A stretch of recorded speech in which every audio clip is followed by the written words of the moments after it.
Mas eu quero rapidamente só fazer menção aqui do texto da palavra de Deus. Queria que você lesse comigo. Eu já vou passar aqui para o nosso cantor.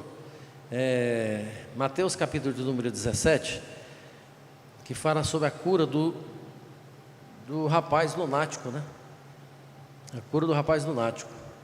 E diz que quando, a partir do versículo 14, diz que quando chegaram à multidão, aproximou-se-lhe um homem, pondo-se-lhe de joelho diante dele e dizendo: Senhor, tem misericórdia de meu filho que é lunático e sofre muito, pois muitas vezes cai no fogo e muitas vezes na água, e trouxe-o aos teus discípulos e não puderam curá-lo.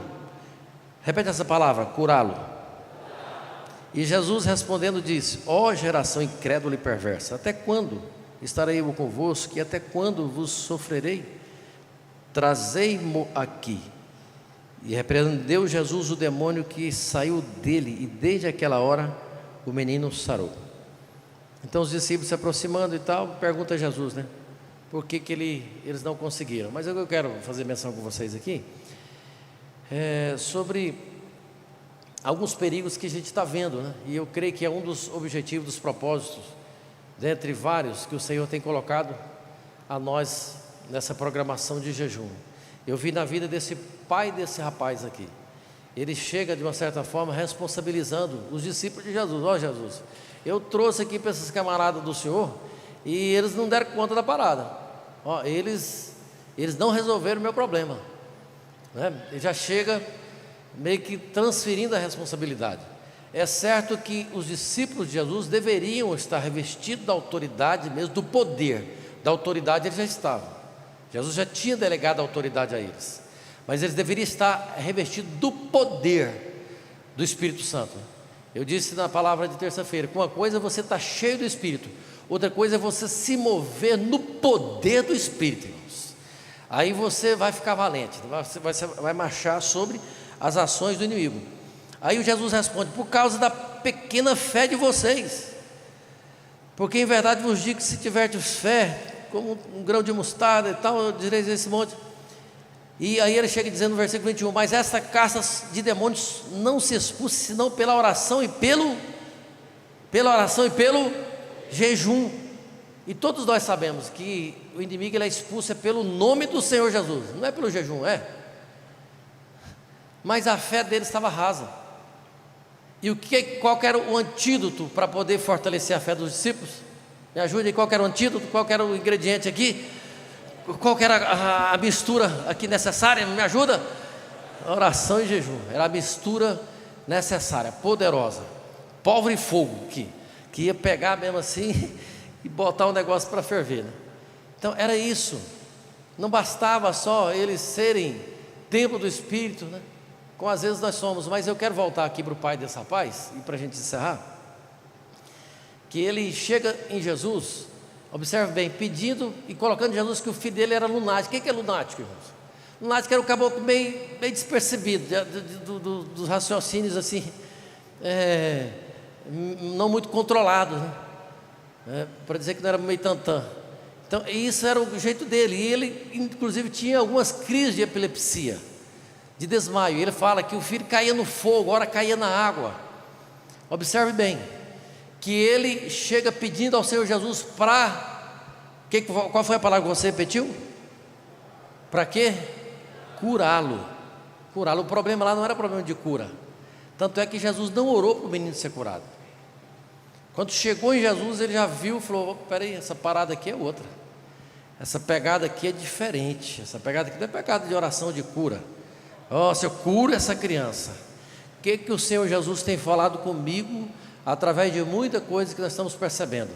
Tem muita coisa acontecendo dentro da sua casa, debaixo da nossa barba, debaixo do bigode, e que não é coisa de ordem humana, natural, às vezes coisa tida como enfermidade. Por isso que Jesus perguntou lá no Evangelho de Marcos, ele pergunta para o pai do menino: há quanto tempo esse menino está dessa forma, esse rapaz está assim? Há quanto tempo? Olha a pergunta de Jesus: há quanto tempo esse rapaz está com esses procedimentos? Ele falou assim: desde a sua infância. Olha só que coisa terrível. desde a sua infância, desde a infância, quase do nascimento, o pai não tinha percebido que aquilo era de ordem espiritual. Vocês estão percebendo? O que é a pessoa às vezes caminhar meio do natural? Aí ele começa a achar que aquele conflito conjugal que está acontecendo, aquela briga terrível que não cessa entre pai e filho, aquela confusão, aquela guerra dentro de casa, aquela enfermidade que não tem ninguém que resolve, que cura, e que você já orou não sei quanto tempo, mas talvez está faltando o quê? Essa junção desse poder na sua vida, para que você observe, chegue na sua casa e observe: esse sentimento desse rapaz não está certo, esse sentimento, esse desejo suicida, isso aqui não é coisa apenas de psicólogo resolver, isso aqui é coisa de eu expulsar no nome de Jesus Cristo, que esse demônio vai ser repreendido agora pelo poder do nome do Senhor Jesus. É coisa de você ser revestido do poder de Deus, e de que você tem que parar, né? Eu disse isso aqui, que eu tenho que parar, que às vezes de colocar a necessidade dos mediadores, daqueles que vão falar comigo através, que vão ser os mediadores entre eu e Deus, que vai falar, que Deus vai usar. Deus pode até usar, mas você cria vergonha na cara e larga de ficar correndo atrás dos outros, irmão. O Senhor já constituiu, Deus já constituiu o Espírito Santo e o Senhor Jesus como mediador entre você e Deus. Entre você e Deus. Esse pai desse menino aqui, se ele tivesse revestido o poder de Deus, ele não precisava nem ter ido atrás de Jesus. Ele não precisava nem ter ido atrás, como às vezes a gente recebe, né? Muitas abordagens que não precisava da gente, irmãos. Você mesmo podia resolver lá na sua casa. Você mesmo podia resolver lá na sua casa. Pastor Morando, podemos pedir intercessão, ministração? Podemos pedir, podemos. E alguém vai usar da autoridade de Deus. Eu estou falando que não precisa de você se desesperar e ficar atrás. Pedi a irmã para orar, não resolveu. Pediu o fulano de tal, igual esse pai desse menino. Pediu os discípulos do Senhor, ele não resolveu o problema. Aí o que acontece? Mas quando você tem o discernimento do poder de Deus, né, da sensibilidade do Espírito Santo de Deus, você olha a situação na hora e fala: isso aqui não está certo. Esse desejo na vida desse rapaz não está certo. Isso aqui é obra de Satanás. Eu vou repreender agora no poder do nome de Jesus.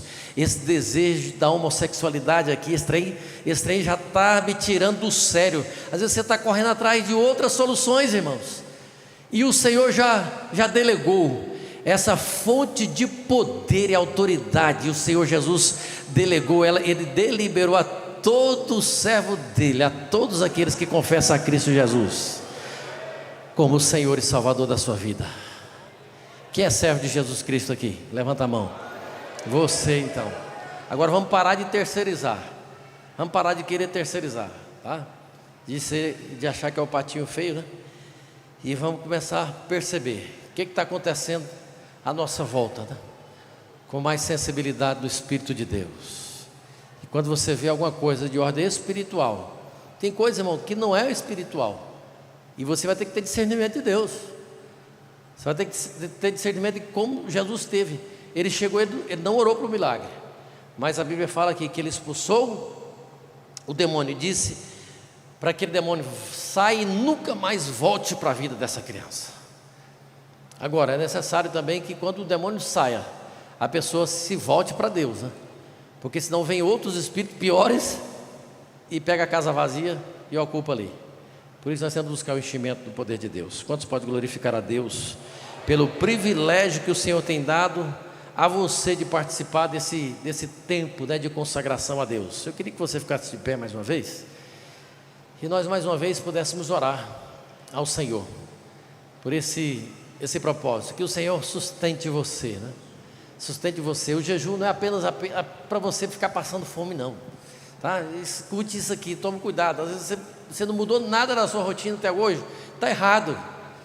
Mesmo que você não teve condições de sair, né, do trabalho, de ter um tempo exclusivo de oração, mas você precisa caminhar no espírito de oração, de glorificar a Deus. Senhor, você está atendendo um cliente lá, mas a sua alma está jubilando do Senhor naquele momento de consagração. Quando você vai iniciar o propósito, tira um momentozinho ali, né, ajuste, e fale com Deus: Senhor, receba a minha vida em consagração ao Senhor. Receba, Espírito Santo, promova na minha vida a mudança necessária. Já se apresente diante do Senhor em arrependimento, em quebrantamento, né? Em confissão dos seus pecados. Precisa haver isso no nosso jejum. Primeira coisa, primeiro passo do nosso jejum precisa ter essa confissão. Eu estava vendo e coloquei isso aqui na palavra terça-feira, a posição, a atitude de Daniel, por exemplo. A gente vê isso lá no início do capítulo 9 do livro dele. O homem que foi colocado por Deus na escala do pódio, né? Foi colocado entre os três nomes de destaque. Quem foram os outros dois? Noé e Jó. Noé, Jó e Daniel. Daniel foi colocado no meio, inclusive, na citação de Deus. Mesmo que Noé, Daniel e Jó, Daniel foi colocado no meio, se apresentassem, né? Eles se salvariam pelas suas próprias vidas. Foi colocado com, pensa na turma de destaque. Foram esses três homens, né?